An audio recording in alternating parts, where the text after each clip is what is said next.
Hello scholars, कैसे हैं आप सब। आज के वीडियो में हम आपके क्लास 9 फिजिक्स का चैप्टर है साउंड। इसके कुछ इन टेक्स्ट क्वेश्चन हैं। न्यू वाली बुक में जो है 132 पेज नंबर पे है और ओल्ड बुक जिनके पास है उनके लिए 166 नंबर पेज पे ये क्वेश्चंस मिलेंगे। तो चलिए शुरू करते हैं एक करके। फर्स्ट क्वेश्चन क्या है? What are wavelength, frequency, time period and amplitude of a sound wave. Wavelength, frequency, time period, amplitude, इन सब की डेफिनेशंस में लिखवा दूंगा आपको और उसके बाद उसको डिस्क्राइब करूंगा। चलिए पहले डेफिनेशन देख लेते हैं। वेवलेंथ क्या है? Wavelength is the distance between two consecutive peaks or throw in a wave. It is usually denoted by the symbol lambda. ये जो उल्टा वाई टाइप का आपको दिख रहा है इसको हम लैम्डा बोलते हैं। Okay, it's SI unit in metre. चूंकि ये लेंथ है, ओके, तो इसकी मीटर यूनिट भी क्या होगी? मीटर में ही होगी। फ्रीक्वेंसी क्या होती है?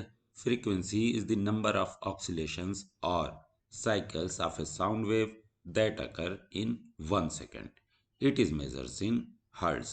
कैपिटल एच और स्मॉल जेड इस तरीके से इसको लिखा जाता है हर्ट्ज को, where 1 hertz is equal to 1 cycle per second. अगर कहीं किसी की फ्रीक्वेंसी 1 हर्ट्ज दी हुई है, मीन्स उस वेव की एक साइकिल को कंप्लीट होने में 1 सेकेंड लग रहा है। अभी मैं इसको समझाऊंगा ग्राफ के थ्रू। टाइम पीरियड क्या है? The time period of a wave is the time it takes for one complete cycle to pass a given point. It is reciprocal of frequency. इसको हम कैपिटल टी से denote करते हैं। और time period क्या है? जस्ट फ्रीक्वेंसी का reciprocal है। फ्रीक्वेंसी 1 सेकंड में कितनी नंबर ऑफ साइकिल हुई उसको बोलते हैं, और टाइम पीरियड एक साइकिल को कंप्लीट होने में कितना टाइम लगता है उसको बोलते हैं। एम्पलीट्यूड क्या है? Amplitude refers to the maximum displacement of particles in the medium from their rest position, या इसको मीन पोजीशन भी बोल सकते हैं, as the sound wave passes through. Okay, अब एक एक चीज को समझते हैं। सबसे पहले हमने क्या बात की थी? वेवलेंथ। वेवलेंथ जो है एक वेव की जितनी लेंथ होती है, सिंपल सी लैंग्वेज में एक वेव कितनी होती है? एक वेव जहां से भी स्टार्ट हो रही है, अगर हम इसके पीक को लेकर के चलें, ठीक है, जिसको हम क्रेस्ट भी बोलते हैं, पीक को लेकर के चलें, तो पीक को लेकर के चलेंगे, वेव जो है हमारी ट्रेवल करते हुए वापस उस हाइट पे जब पहुंचेगी, उस पीक पे जब पहुंचेगी, तो इसको हम एक वेवलेंथ बोलेंगे, ठीक है। या इसको अगर आप यहाँ से लेकर के चलें, इसके मीन पॉइंट से, एवरेज पॉइंट से, तो एक एवरेज पॉइंट के बाद में ये पीक पे गई, वापस बॉटम में आई, ठीक है, फिर से ये एवरेज पॉइंट में आई, तो ये डिस्टेंस भी आपकी लैम्डा कहलाएगी। या अगर हम ट्रो को लेके चलें, इसके बॉटम के पॉइंट को, तो इस ट्रो से जाने के बाद में ये पीक पे पहुंची और वापस ट्रो पे आई, तो ये डिस्टेंस भी जो है वो भी लैम्डा कहलाएगी। ओके, सिंपल सी लैंग्वेज में एक वेव को कंप्लीट होने में वो जितनी लेंथ ट्रेवल करती है, उस लेंथ को हम वेव लेंथ कहते हैं। वेव लेंथ इसी वर्ड से आप जो है समझ लीजिए। फ्रीक्वेंसी क्या है? फ्रीक्वेंसी 1 सेकंड में कितनी वेव्स कंप्लीट हुई, ओके, कितने नंबर ऑफ ऑक्सीलेशंस हुए, उसको हम फ्रीक्वेंसी बोलते हैं। और टाइम पीरियड क्या है? टाइम पीरियड है कि 1 सेकंड के अंदर कितने ऑक्सीलेशन हुए, ठीक है, कितनी साइकिल्स कंप्लीट हुई, उसको हम टाइम पीरियड बोलेंगे। ठीक है, सपोज एक वेव यहाँ से स्टार्ट हो रही है और यहाँ पे एक वेव कंप्लीट हो रही है, तो इसके बीच में जो टाइम लगेगा, अभी तक हम इसके बीच की डिस्टेंस को लैम्डा बोल रहे थे, अब इसके बीच के अगर हम टाइम को मेजर करने लगे कि कितना टाइम लगेगा, तो वो टाइम पीरियड कहलाएगा। एम्पलीट्यूड क्या है? एम्पलीट्यूड जो इसकी मीन पोजीशन होती है, जैसे ये इसकी मीन पोजीशन है जिसको हम एवरेज पोजीशन या बीच वाली जो लाइन है, इससे ये वेव ऊपर जा रही है और नीचे जा रही है, तो जो मैक्सिमम हाइट अटेंड करेगा, मैक्सिमम हाइट कहाँ होगी? जो इसके पीक पे होगी, इस हाइट की का मेजरमेंट करेंगे, तो वो हमारा क्या कहलाएगा?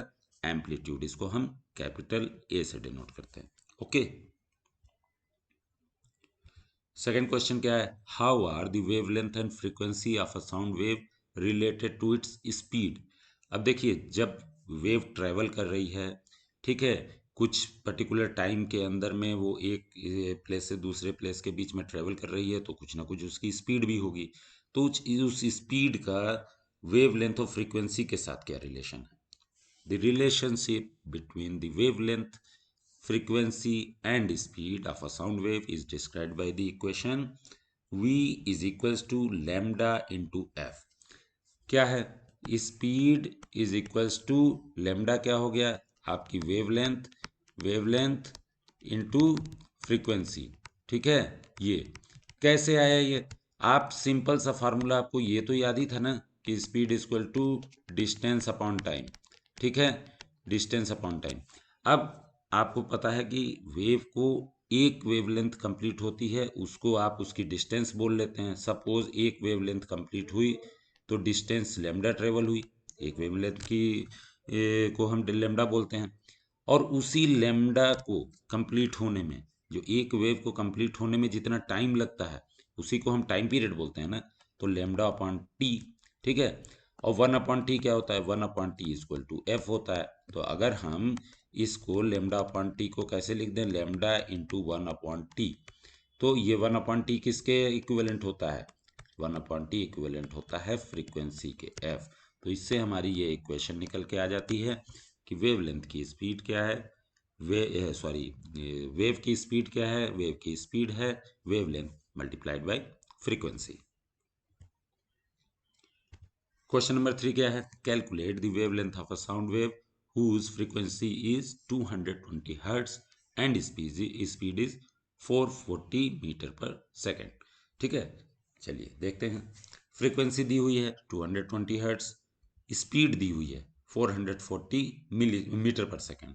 ठीक है, अभी अभी आपने जो है एक रिलेशनशिप पढ़ी थी स्पीड, वेवलेंथ और फ्रीक्वेंसी के बीच में।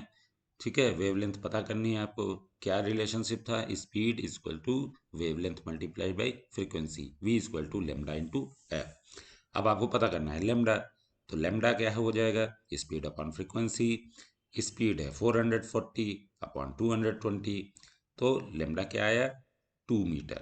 ओके, लेमडा की यूनिट वेवलेंथ लेंथ है, उसकी यूनिट मीटर में होगी। Wavelength of sound is 2 metre. Okay, question number 4 क्या है? A person is listening to a tone of 500 hertz sitting at a distance of 450 metre from the source of the sound. What is the time interval between successive compression from the source? Successive compression from the source, जैसे successive compression आपने पढ़ा था ना, ये जो पास पास है ये successive compression है, जो थोड़ा दूर दूर हो गए वो क्या है? रेयर फ्रैक्शन है। ठीक है, ये कंप्रेशंस हैं और ये रेयर फ्रैक्शन है। फिर ये कंप्रेशंस है, तो एक कंप्रेशन और दूसरे कंप्रेशन के बीच की डिस्टेंस क्या कहलाती है? That is called time period. Okay, जो यहाँ टाइम इंटरवल लिख दिया है, ठीक है, वही इनके बीच में जो टाइम लगता है उसी को ही तो हम टाइम पीरियड बोलते हैं। एक वेव को जहाँ से स्टार्ट हुई वापस वहाँ पहुँचने में, अगर इस कंप्रेशन से स्टार्ट हुई थी, ओके, रेयर फ्रैक्शन में गई। अगर हम वेव के फॉर्म में देखें तो यहाँ से हाईली कंप्रेस्ड अगर यहाँ थी, तो ये पीक इसका बनेगा। पीक के बाद में ये नीचे जाएगी और ये वापस पीक बनेगा। तो ये जो पीक के और पीक के बीच की डिस्टेंस है, यही तो टाइम इंटरवल था। ठीक है ना? अब टाइम इंटरवल क्या है? Time period. तो अब इस क्वेश्चन को कैसे सॉल्व करेंगे? फ्रीक्वेंसी दी हुई है 500 हर्ट्ज और टाइम पीरियड क्या होता है? टाइम पीरियड जो है फ्रीक्वेंसी का रेसिप्रोकल होता है 1/f। ठीक है, तो 1/500, 0.002 सेकेंड। टाइम पीरियड क्या हो गया? The time interval between successive compression is 0.002 second. अब ये 450 मीटर पे बैठा हुआ था, ये दिया गया है क्वेश्चन में केवल आप लोगों को थोड़ा सा कंफ्यूज करने के लिए। इस 450 मीटर की डिस्टेंस से इसका कोई मतलब नहीं है। अगर 450 मीटर की जगह 250 मीटर भी होगा तो भी वेव का, साउंड की वेव का time interval between successive compression वही रहेगा। आप जो सुनने वाला बंदा है वो कितनी भी दूर बैठे या पास बैठे, उससे कोई फर्क नहीं पड़ रहा। ओके, चलिए इस टेक्स्ट क्वेश्चन में यही 4 क्वेश्चन थे। मिलेंगे नेक्स्ट वीडियो में। Till then bye.